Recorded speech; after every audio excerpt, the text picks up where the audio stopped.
ka din man. Ito.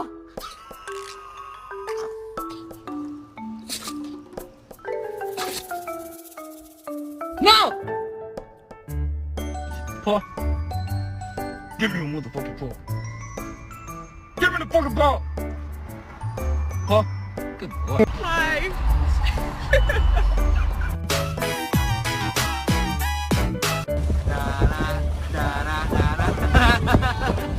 Could have got killed there. No running on the road. You come back when I tell ye.